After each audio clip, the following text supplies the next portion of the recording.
Everyone's like, what is going on with the refs? And I'm like, I don't know. And you finding me $500 is not going to do.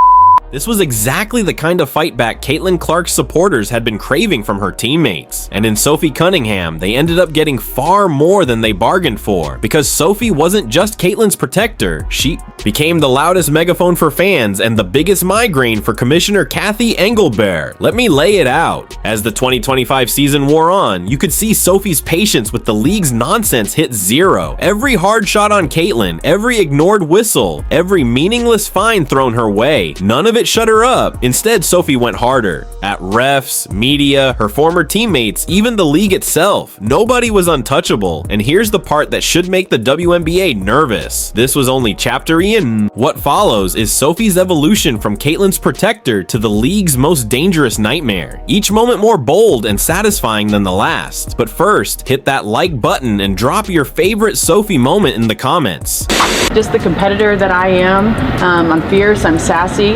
I stick up for my teammates, stick up for myself, and so sometimes I think that's okay to be feisty and to be yourself. What Sophie said back then.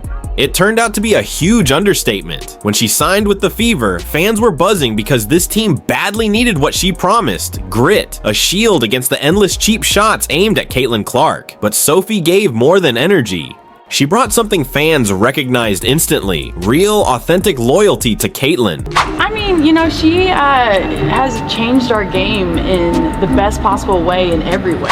And in the WNBA, that kind of loyalty was a rarity. After a year where the media brushed aside Caitlin's impact, refs refused to give her a fair whistle, and even Nike hesitated to market her. It was a breath of fresh air to finally hear someone speak the truth. Caitlin Clark is the face of the league. She's changing it. That blunt honesty turned Sophie into public enemy #1. It didn't take long for opponents to start testing her, and during the preseason, we got our first taste of Savage Sophie. Against the Mystics, rookie Kiki Fenn sent her crashing. Sophie, she popped right back up and basically warned, don't ever try that again.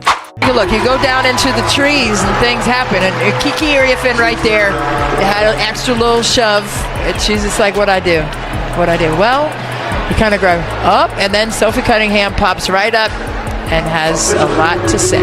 That preseason clash was just a sample, a preview of what the rest of the season would bring. Because if a rookie could knock down a veteran like Sophie without hesitation, what chance did Caitlin Clark have?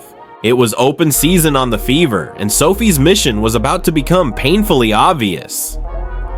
Night after night, the whistles stayed buried in refs' pockets. Caitlin was mauled without calls while opponents got away with murder. It felt like 2024 all over again. Finally, Sophie had reached her breaking point, June 17th. Commissioner's Cup, Fever versus Connecticut Sun. The officials completely lost control. First, JC Sheldon clawed at Caitlin's eyes. Then Marina Mabry drilled her with a body shot. No ejections, no protection, no accountability. That's when Sophie Cunningham snapped. And what she did next instantly became legendary among Clark's fan base. For them, it was pure release. Mabry. That's a flagrant foul. It's a hard foul. You could say it's a play on the ball, but at last, some payback. After months of watching Caitlin take shot after shot with zero backup, Sophie delivered the answer. A headlock, a shove, and a blunt dare. Do something. Up to then, Sophie had always been fiery, but this was another level. This was the switch. Flipping. From that moment forward, she was playing with nothing to lose, and it didn't stop when the buzzer sounded. At practice the next day, reporters asked about the clash. Sophie didn't dance around it. She spelled it out. This wasn't about a single foul or even one matchup. It was about something far bigger. During that, it was just part of the game. I think the refs had a lot to do with that. It was a build-up for a couple of years now of them just not protecting, the star player of the WNBA. And so, at the end of the day, I'm going to protect my teammates. That's what I do, and I'm a team player, so it's all good. Sophie had witnessed the abuse Caitlin Clark took from a distance. Now she was living it. Herself up close, and she had officially had enough. That single moment etched Sophie Cunningham's name into the national conversation. They bring in Sophie Cunningham. I had no idea. Sophie Cunningham was a black belt at the age of 6. Yeah. Yep. Boom! Wow. I love it. She was the one who finally stood up for Caitlin Clark, and what followed was the clearest showcase yet of the Caitlin Clark effect. Fans welcomed her overnight. Her jersey sold out in minutes. Her social media accounts blew up with millions of new followers. And Sophie leaned right into it. She dropped a TikTok synced to a Selena Gomez track, giving a wink to the JC Sheldon takedown, and it went insanely viral. Her comments were stacked with one message: "Thank you for protecting Caitlyn." It turned into a multi-million-dollar moment. Practically overnight, Sophie transformed from role player into one of the league's most marketable names. But with the fan love came just as many haters. Media blasted her for retaliating against Sheldon while ignoring Mabry's hit, or Sheldon's, swipe at Caitlyn. A petition even surfaced calling for her removal from the league for unsportsmanlike conduct. Then came the WNBA's fine $400. Now Sophie had a choice. She could have gone quiet, let the fire die out, and faded back into the background. But she didn't. From that point on, every quote cut deeper, every clip went more viral, every comment was more unapologetic. This wasn't just Sophie Cunningham hooping anymore, this was Sophie choosing war. And that's when she became the league's worst nightmare. Just 5 days after the Sheldon incident, Sophie arrived pregame wearing a Barstool Sports Tres Leches tee with herself, Caitlyn, and Lexi Hull on it. Another loud statement stood shoulder to shoulder with Caitlyn, and it absolutely set off certain corners of the WNBA. Tres Leches, 3 milks, was taken as a reference to the Fever's 3 white players. Sophie knew exactly how that shirt would be read, and she rocked it anyway, and she wasn't done yet. Man, I don't know how excited we are to be going to Detroit or Cincinnati. Man, I don't know how excited we are to be going to Detroit or Cincinnati. On July 1st, Sophie fired directly at the league, trashing its expansion blueprint. Instantly, cities like Detroit and Cleveland went wild. She was blasted from all sides. Fans, journalists, even league insiders. For a second, she tried to soften it, saying her words had been misunderstood. But here's the truth. When you're up against the mob, there's no sense in retreating. So Sophie did the opposite. She doubled down, saying the quiet part out loud. I'm not even gonna lie to Everyone you. agreed with her. They were just too scared to admit it.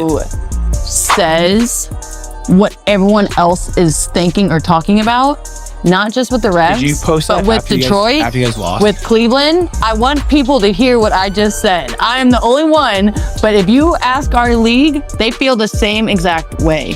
The league feels the same way about the refs as you? And Detroit and Cleveland. Yeah. And Do so you want now, to give it one more shot? no, because Okay. I said what I had to say. You go on. And I'm not going to apologize because I fully believe that. Don't tell me that Detroit is more fun than Nashville. And soon enough, this became the pattern. Sophie was the only one bold enough to say what. The rest were thinking. And the fines started rolling in fast. On July 18th, she dropped a TikTok lip-syncing a Sabrina Carpenter song, openly mocking refs as clueless and useless. It blew up, over 1 million views in hours. Fans ate it up. But you know who didn't? The league. They smacked her with a $500 fine. Honestly, that figure was laughable. For most W players, $500 is a solid slice of their paycheck. But for Sophie, with sponsorships pouring in, it meant nothing. Heck, Caitlyn probably covered it for her with a fraction of her $11 million haul from 2024. So instead of quieting her, the WNBA just turned up her volume. Because less than 2 weeks later, Sophie escalated again. On July 30th, she debuted her new podcast, Show Me Something, and right from episode 1, she came out swinging. This wasn't just a podcast, it was a platform to torch the W section. You have seen players in our league try to like toughen up Caitlyn. We call her CC. For even when I wasn't on her team, like I know the talks that Phoenix had in the locker room of like, no, we're gonna prove her, we're gonna show her what the W really is. You know what I mean? And like I get it to a certain extent, and like every rookie coming into the league, that's how you're gonna treat them. But Right. there's just more for her. So it's her second year. And like now being on her team and like seeing it, I'm like, what are people doing? Like actually it's just too much. And like it's just, I'm over it. And if I'm saying it's too much, then it's probably too much. No, that's so fair. Like Good that's point. fair, right? Yeah. The very first recording, it was obvious. No one was off limits. She went right at the league, pointing out the abuse Caitlyn was enduring, even bringing up her former teammates. She said it bluntly, the constant hacks, the petty shots, the dirty play, it was all happening because of Caitlyn Clark. And she didn't stop there. She turned her fire directly on the refs, saying in that Sun game they completely lost control, and that Marina Mabry should have been tossed.